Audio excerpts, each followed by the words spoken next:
nossa meditação está no livro de Deuteronômio, no capítulo 7. Ainda dá tempo de você compartilhar o link, mandar um aviãozinho, falar, querido, olha, vamos ouvir a palavra. Ainda dá tempo. Deuteronômio, capítulo 7, o verso 6 ao 8. Vamos lá? Pois vocês são um povo santo para o Senhor, o seu Deus. O Senhor, o seu Deus, os escolheu dentre todos os povos da face da terra para ser o seu povo, o seu tesouro pessoal. O Senhor não se afeiçoou a vocês, nem os escolheu por serem mais numerosos do que os outros povos, pois vocês eram o menor de todos os povos. Mas foi porque o Senhor os amou e por causa do juramento que fez aos seus antepassados. Por isso, ele os tirou com as mãos poderosas e o redimiu da terra da escravidão, do poder de Faraó, o rei do Egito. Vamos orar? Ó Pai querido, Pai amado, nós sabemos que a Tua palavra é poderosa, ela é soberana, ela entra em nossos corações, ela vai até onde os olhos não conseguem ver, mas a Tua palavra, ela chega. Senhor, aqui está a Tua palavra, nós Te louvamos. Aqui está o Teu povo, em cada lar, em cada casa, e aqui está a Tua serva. Faz, ó Pai querido, que a Tua palavra cumpra o propósito para o qual ela foi lançada. Amém. O Senhor tirou o seu povo da escravidão, da opressão do Egito. Quando o povo estava no Egito, sendo escravo, eles não tinham mais nada a fazer senão obedecer a Faraó. Era o que Faraó ordenava, era o que Faraó mandava. Eles não tinham o que defender.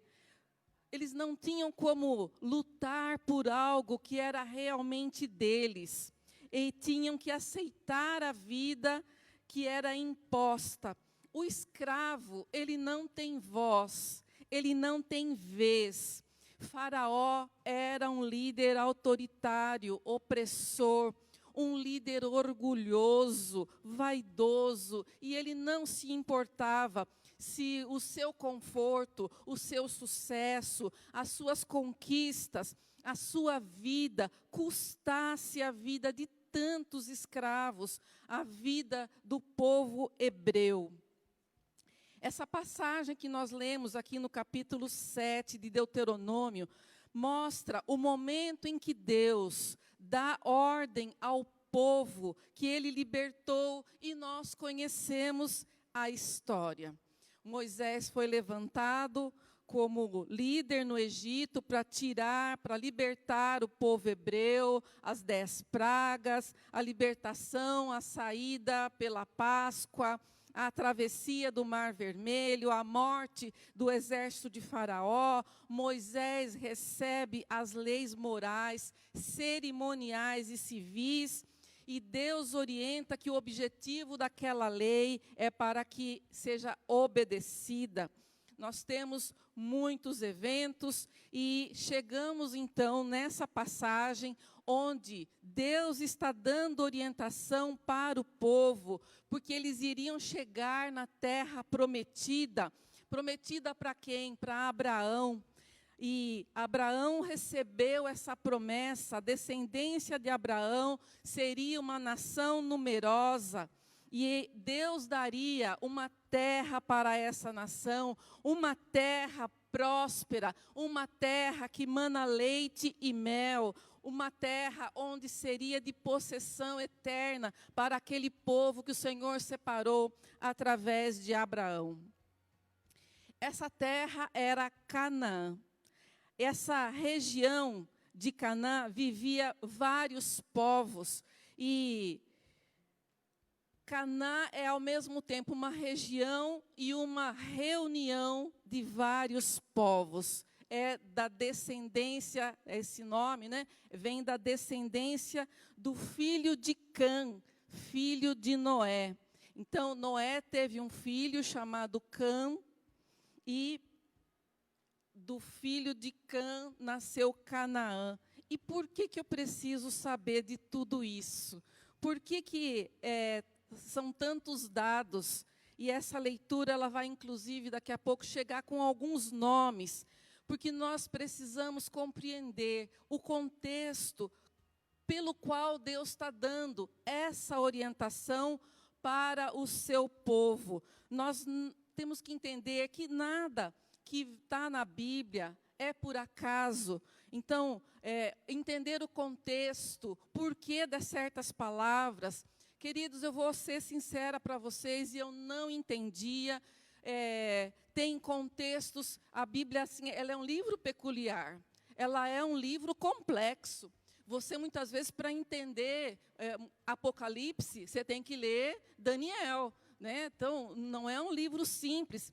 E, muitas vezes, tem passagens que você olha e fala assim, bom, tudo bem, vai falar o nome dos povos, eu vou ter que entender o contexto bíblico, tudo bem, é a título de conhecimento, é a título de histórico-geográfico, saber o que isso tem a ver com os dias de hoje. Porque a Bíblia, ela tem que estar sendo sempre trazida para o nosso contexto, para que faça sentido. Como é que eu aplico o que eu leio na Bíblia, mesmo escrito há tanto tempo?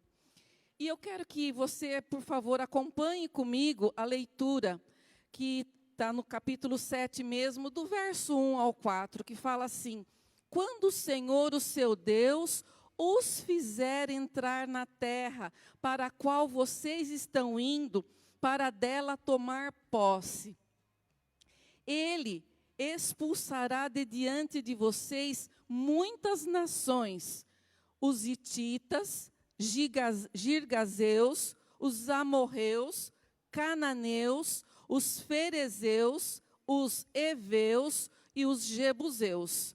São 7 nações maiores e mais fortes do que vocês.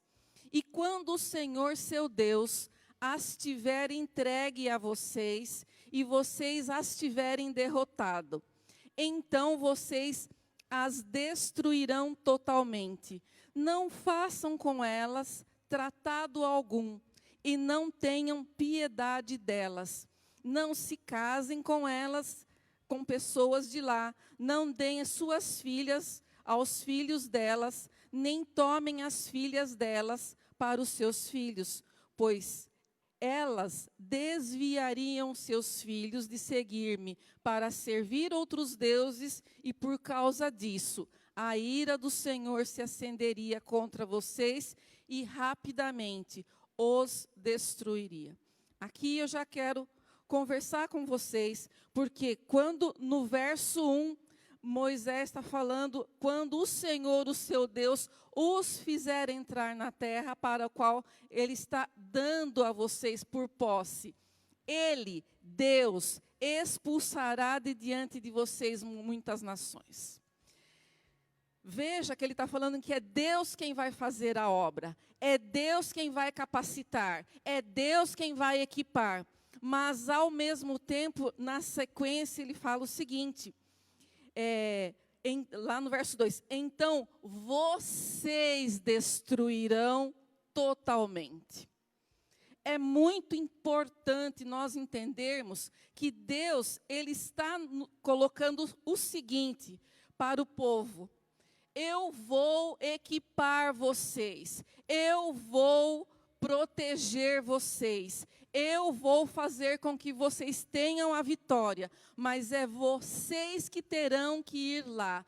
há algo, queridos, que nós temos que fazer, é a nossa parte. É como se Deus falasse assim, olha, eu abro a porta, mas quem dá o passo para ir adiante é você.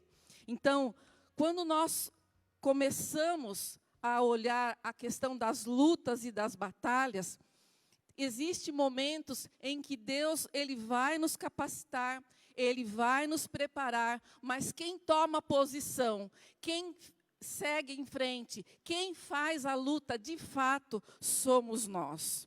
Então, olha bem, eu estarei com você, é isso que Deus fala, mas vocês terão que ir. Essa é a questão da obediência.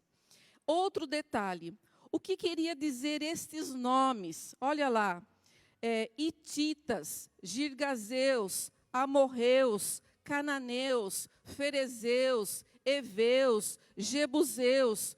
Por que um Deus criador, um Deus amoroso, um Deus bondoso, criador do céu e da terra, por que ele ia querer destruir um povo só para dar a terra para outro povo? Muitas vezes há um olhar despercebido. Talvez a gente não encontre muitas respostas, né? Muitas vezes em seminário, nas aulas, a gente vê muito isso. Mas Deus não é amor? Por que Ele suscitou isso? Então, é importante as perguntas. A questão aqui é que toda a terra de Canaã agora estava perdida na idolatria, no pecado, na imoralidade sexual, na luxúria, nas negociações fraudulentas, nos assassinatos e sacrifícios de crianças. Ídolos como Baal, Malom, Quilion, são alguns dos deuses daquela região.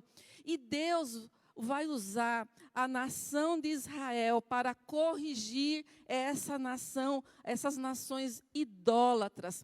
E alguns detalhes, né? Os heteus ou os hititas são descendentes do casamento de Esaú com duas filhas de Hete. O que a Bíblia diz sobre esse casamento é que trouxe grande desgosto e aflição aos seus pais. Os cananeus são descendentes de Canaã, filho de Cã, filho de Noé.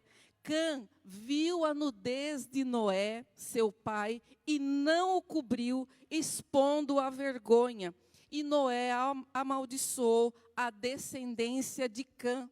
Então, todos esses povos com esses históricos, isso é só para dar 2 exemplos para você, formaram que agora são 7 nações. Algumas Bíblias, inclusive, colocam 8, mas é porque ele, às vezes, dá um desdobramento de uma dessas nações. Então, olha bem, todos esses 7 povos falam, né, no verso 2, um histórico de idolatria e opressão. E Deus agora, que levantou o povo, chegou até esse momento, Ele falou, a terra é de vocês. Vocês agora precisam ir. E Ele dá as orientações. Mas eu quero que você ainda observe um pouco. Esaú, que é um dos patriarcas de uma dessas tribos, lá dos heteus, Esaú e Jacó tiveram por pai o mesmo pai que é Isaque, mas um teme o Senhor, o outro não teme. Por quê? Todos esses povos, essas 7 nações, são, de alguma forma, descendentes de Abraão e de Noé. Todos saberiam quem é o Deus de Abraão e quem é o Deus de Noé, mas nem todos estavam mais debaixo da obediência. Pelo contrário, agora eles estavam debaixo de rebeldia. E a questão aqui, queridos, é que as pessoas, elas tomam decisões. E toda essa região que a nação cananita ocupava, estava mergulhada no pecado. E Deus dá ordem para que o povo de Israel, para que eles sejam eliminados. Não fiquem com pena, não fique com dó, não aceite negociar, não se case, não se dê em casamento, não faça nenhum tipo de acordo. E por quê? Porque aquele povo idólatra iria contaminar o povo de Deus. Israel, ele foi separado por Deus para restaurar a humanidade, a criação com o seu Deus. E separado, queridos, não significa isolados, porque nós somos separados, mas nós temos que ser sal e luz onde nós estamos. Então, esse povo que está separado para fazer pedagogicamente a restauração do relacionamento de Deus com a terra, com a humanidade, tem uma missão, direitos e obrigações. O povo de Deus estava livre da escravidão. Agora eles têm uma terra para tomar posse, uma terra prometida, a terra que emana leite e mel, mas eles teriam que obedecer a Deus e fazer conforme Deus estava ordenando. A terra teria que ser conquistada. Deus vai dar, mas existe uma luta. A terra teria que ser conquistada. A terra era do povo de Israel, sim, mas ela não estava desocupada. E Deus vai falar assim, ó, vai que é sua, mas você é que vai, não é isso? Então, Canaã era um povo de guerra. E qual é a estratégia pelo qual eles seriam vencidos? Pela guerra. Então, o povo de Israel teria que ir e guerrear. E o que Deus fez? Deus orientou o povo, equipou o povo, deu segurança para o povo, deu orientação, deu a garantia. Esse povo, eles já tinham visto muitos prodígios e maravilhas da parte de Deus. Vamos acompanhar os versos 7 ao 9 aí na sua Bíblia. Saibam, portanto, que o Senhor, o seu Deus, é Deus, e Ele é Deus fiel, que mantém a aliança de bondade por 1000 gerações daqueles que o amam e guardam os seus mandamentos. Mas aqueles que o desprezam, retribuirá com destruição. Ele não demora em retribuir aquele que o desprezam. Obedeçam, pois, à lei, pois aos decretos e às ordenanças que hoje lhes ordeno. Enquanto o povo estava escravo no Egito, eles não precisavam lutar, obedecer, conquistar, mas agora, liberto, para desfrutar daquela promessa, eles teriam que lutar, eles teriam que obedecer às ordenanças. E a ordem era guerrear. Dessas 7 nações, nós temos os estudos que falam a respeito do perfil idólatra. Queridos, são faces, são aspectos desse povo.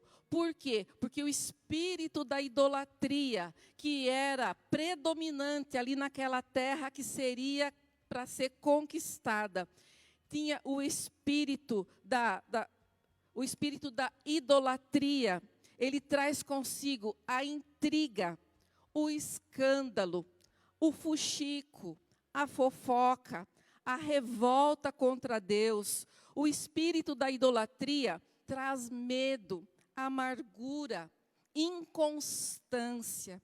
O espírito da idolatria traz violência, falsidade, dissimulação, engano, rebeldia, orgulho, resistência, falta de perdão, imoralidade, autossuficiência, espírito crítico, rebelião, divisão, destruição.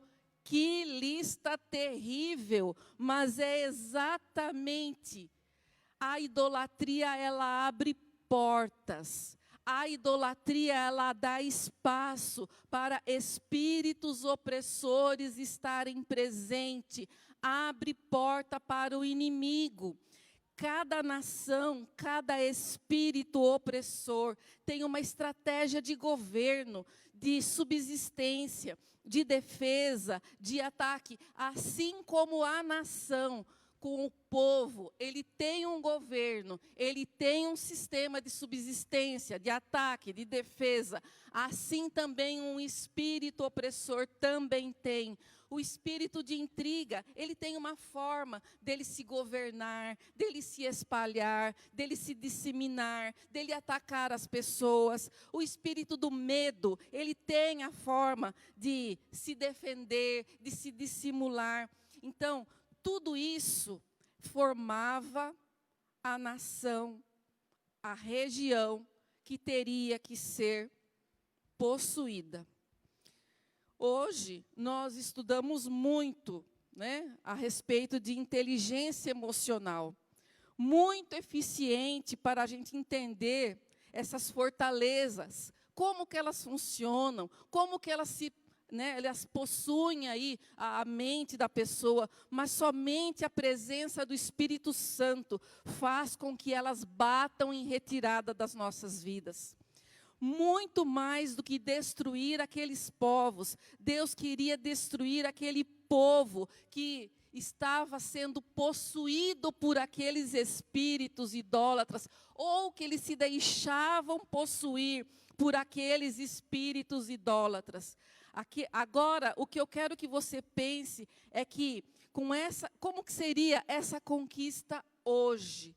Sabe por quê? Porque tudo que nós lemos no Velho Testamento, nós temos que ter o entendimento, a sabedoria, o discernimento para trazer para os nossos dias, porque é tudo prefiguração, né? Então, quando nós nos convertemos, a nossa mente, a nossa alma, ela não está disponível para o agir de Deus. Do mesmo jeito que aquela terra estava ocupada, a nossa mente também está ocupada.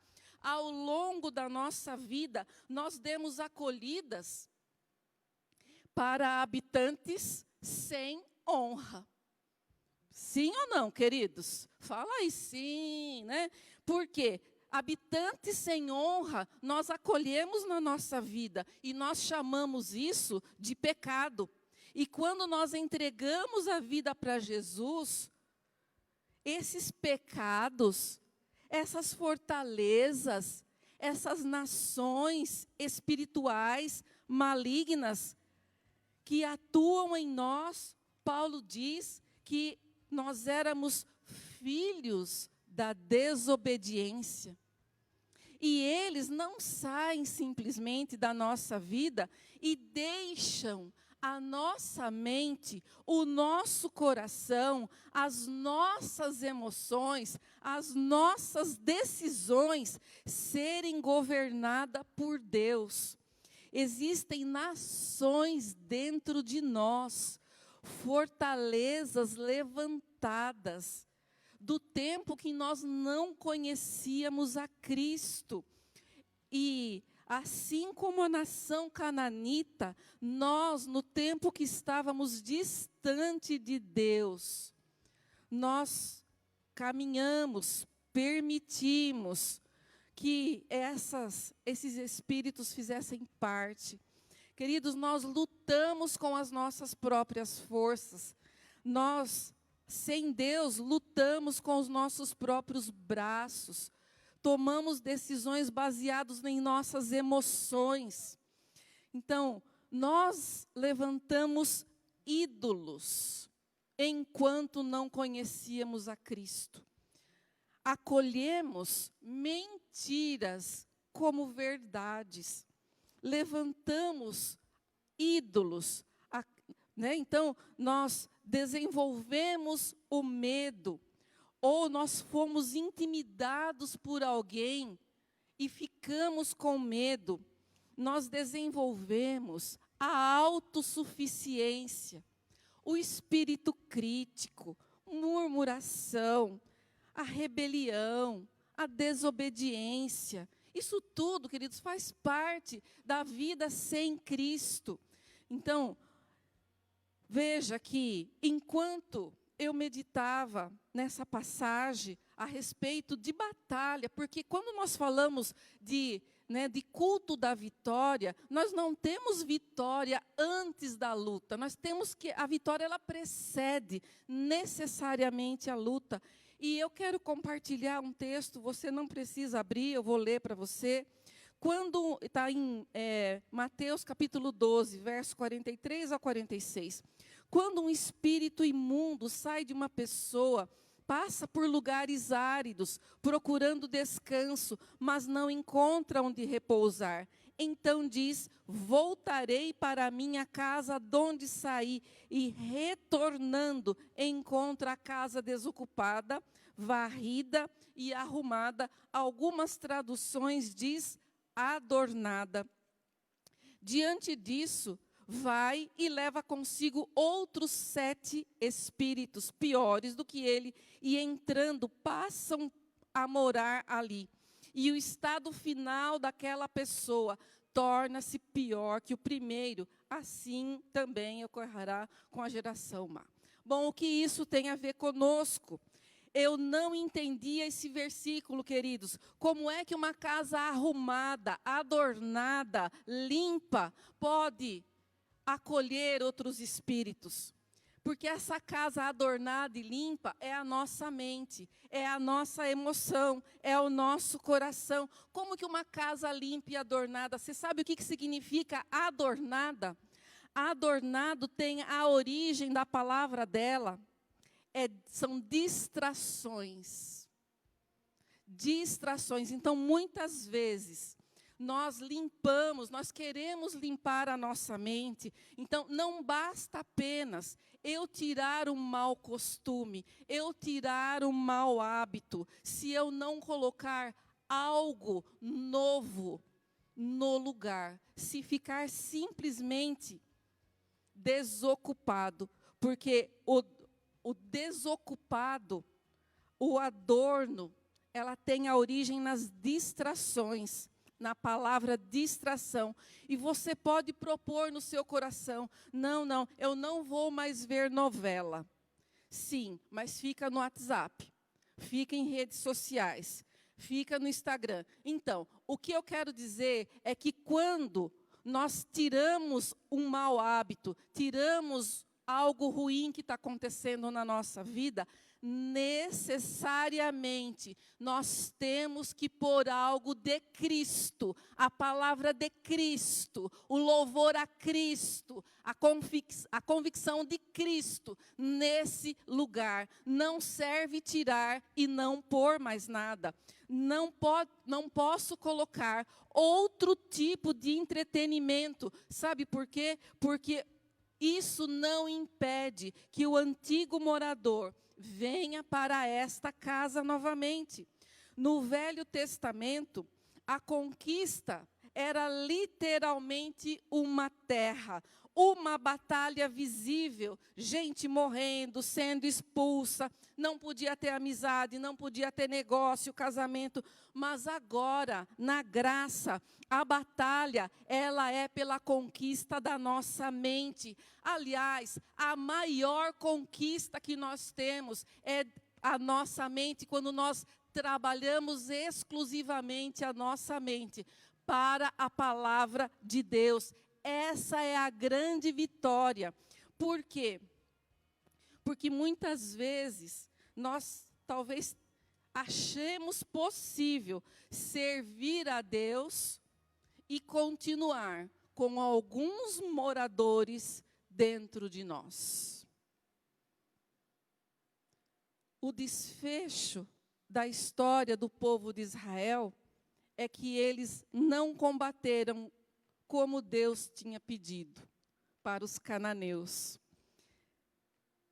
Israel não obedeceu a Deus. Ele fez os acordos, ele fez os casamentos e as consequências foram terríveis. Israel achou que poderia conviver com o inimigo. Literalmente, ele dormiu com o inimigo e trouxe muitas consequências. Se nós quisermos trazer já para o contexto de hoje, o inimigo, ele não se importa se eu e você não soubermos o que está acontecendo. Né? Muitas vezes o fato de eu não conhecer todas as leis de trânsito, se eu infringi-las, isso não impede de vir para minha casa uma multa. Então, mesmo que eu não saiba toda a lei de trânsito, se eu infringir, e nas leis espirituais, é exatamente assim que funciona. Por isso que nós temos que ter essa diligência em conhecer e prosseguir de conhecer a palavra de Deus. Então, olha bem, Jesus disse que o ladrão ele vem para matar, roubar e destruir. E ele nunca vem num horário combinado, né? Porque ele é ladrão. O inimigo ele é sujo, ele vem sorrateiramente. O mal vem com aparência de bem. O certo, né? O errado vem com aparência de certo. E tem pessoas que até querem vencer na vida. Até querem conquistas, vitória. E acham que é possível permanecer com as mesmas práticas. Acha que é possível permanecer com as mesmas amizades, com o mesmo palavreado, com a mesma conduta moral, com o mesmo jeito de fazer negócio, com o mesmo modo de tratar o esposo ou de tratar a esposa. O diabo, ele não liga para a nossa ignorância. Na verdade, ele se aproveita dessa ignorância. E ele, muitas vezes, faz com que a gente caia em muitas ciladas. A palavra diz que meu povo perece por falta de conhecimento. E, infelizmente, isso, em muitas situações, é verdade.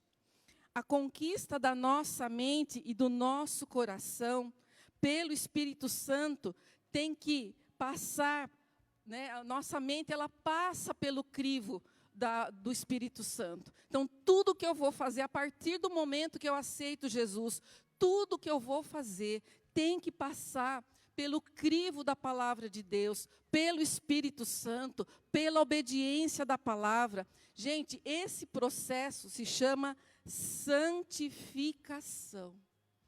O cristão, a hora que ele aceita Jesus, né, a partir do momento que a pessoa aceita Jesus, aquele é um primeiro degrau de uma caminhada que muitas vezes é longa, vai precisar dar muitos passos, muitos acertos, muitos ajustes dentro da sua vida. Então, é um processo onde a mente precisa ser totalmente cristalizada na palavra, não é isso?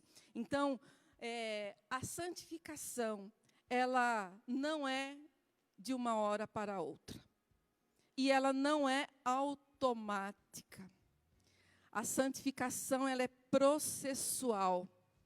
Eu preciso querer. Gente, santificação tem preço. A salvação, ela é de graça. Porque não custou nada para mim, porque custou o sangue de Jesus. De graça para mim, mas muito caro para Ele. Mas a santificação, ela tem preço. Ela é o preço da renúncia, é o preço do esforço, é o preço da luta, a luta que o Senhor nos dá, é a luta do posicionamento. Eu preciso escolher obedecer. Jesus tem para mim e para você uma vida de abundância, uma vida de uma terra maravilhosa. Mas o reino espiritual, ele é tomado por esforço. E não é à toa que o salmista diz: sonda-me, ó Deus, e conhece o meu coração. Prova-me e conhece os meus pensamentos, e vê se há em mim algum caminho mau, e guia-me pelo caminho eterno. Sabe, queridos, nessa breve reflexão que eu compartilho com você, eu quero fazer algumas aplicações práticas. Por quê? porque nós temos a nossa mente para ser conquistada todos os dias. Todos os dias. O Senhor, Ele já nos deu a vitória na cruz. O Senhor, Ele já foi e disse que vai nos preparar lugar. Mas enquanto nós estivermos nesta terra, nós temos que estar a postos, nós temos que estar de prontidão, nós temos que estar como o salmista está falando aqui. Então, a primeira aplicação prática que eu quero colocar aqui, o salmista fala assim: sonda-me, ó Deus. Primeira aplicação, confronte o seu coração. Confronte os seus pensamentos. Confronte as suas vontades. Diga para Deus: Senhor Deus, sonda o meu coração. A palavra diz que o nosso coração é enganoso. Muitas vezes nós queremos dar vazão, nós queremos dar razão para o coração. Esse é o momento de falar: Senhor, sonda o meu coração. A sonda, ela mostra o que está mais no íntimo, mais oculto, no mais profundo, aquilo que está escondido, e ela revela e ela traz à tona. Depois que nós tomamos consciência, na hora que o Senhor sonda, aquilo vem à tona. Se há algo ruim, um inimigo, nós poderemos eliminá-lo pela palavra de Deus, pelo poder da palavra de Deus. Nós podemos, é o crivo, nós passamos o nosso coração pela palavra de Deus. Segunda aplicação, peça para que o Senhor conheça o seu coração. Abra o coração totalmente para Deus. E reconheça se há alguma fraqueza, se há alguma dificuldade. Não tenha medo, não tenha vergonha de levar o seu pecado aos pés da cruz. A palavra diz que um coração quebrantado e contrito, o Senhor não desprezará. A palavra também diz que, enquanto eu me calei, os meus ossos apodreceram. Clame, confesse, fale, não esconda. Chore nos pés do Senhor, mas fala: Senhor, conhece o meu coração, prova-me. E sabe, queridos, é muito fácil um coração errado aceitar um conselho errado. As nossas emoções, os nossos pensamentos, os nossos sentimentos têm que estar mergulhados na palavra de Deus, mergulhados na oração, mergulhados nos hinos de louvor, de adoração. Porque a hora que aparecer o conselho mau, o coração, a mente, estarão alinhados com o Espírito de Deus e tem força para rejeitá-los.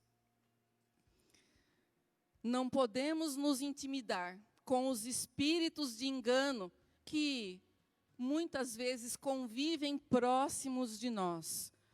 Porque o que nós temos que fazer é, através da palavra de Deus, nós nos posicionarmos para que eles batam em retirada, para que a gente possa ter essa vida plena com Jesus. E por fim, peça ao Senhor, como o salmista: Deus, vê se há em mim algum caminho mau.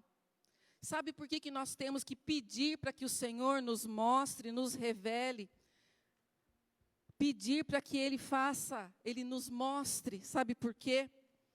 Porque os nossos olhos humanos, eles não conseguem ver, não conseguem discernir o sobrenatural. as artimanhas do diabo, nós só conseguimos discernir através de olhos espirituais, do discernimento espiritual. E depois que o Senhor sondou, que o Senhor vasculhou, revelou, tirou o caminho mau, sabe o que a gente faz? A gente pede para o Senhor: leva-me, guia-me pelo caminho eterno. Entrega total ao Senhor, que Ele nos dirija, que Ele nos leve em segurança. Porque essa batalha, nós vamos nos posicionar, mas nós sabemos que Ele está conosco. O meu espírito, a minha mente e o meu coração, totalmente rendido ao Senhor. Sabe, queridos, essa noite é uma noite que nós podemos nos posicionar. Muitas vezes, nesse tempo onde nós permanecemos talvez distante das pessoas, com a nossa rotina tão diferente, nós muitas vezes nos deparamos com situações, com emoções, com sentimentos, e isso fez com que a gente talvez nos encolhesse. Aquela vida de abundância, de prosperidade, de vitória que o Senhor prometeu, parece que ela vai perdendo a cor, ela vai ficando meio cinza. Acho que a vida não é bem isso, e eu estou aqui para dizer para você que quando nós obedecemos a palavra de Deus, o Senhor nos promete que nós comeremos o melhor dessa terra. O Senhor já nos deu essa terra, mas nós temos que manter a nossa posição de combatentes. A má notícia, a batalha é minha e sua. A boa notícia, a guerra está vencida. Essa é uma breve batalha. Se nós obedecermos, nós estaremos na nossa vida plena com o Senhor Jesus.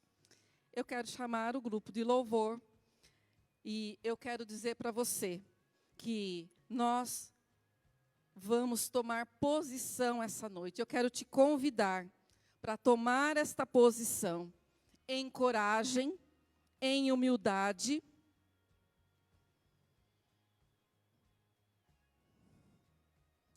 mas em obediência. Nós olhamos para o inimigo com cara de vitória, porque o inimigo está derrotado. Muitas vezes, o que nós simplesmente olhamos, queridos, é uma mentira do inimigo, dizendo que ele tem poder, porque ele não tem. Dizendo que ele tem vitória, ele não tem. Então, que o nosso coração esteja totalmente guardado, que a nossa mente esteja totalmente protegida. E isso, eu quero dizer para você, é o nosso posicionamento. Eu quero orar com você essa noite. Amém, queridos? Deus abençoe.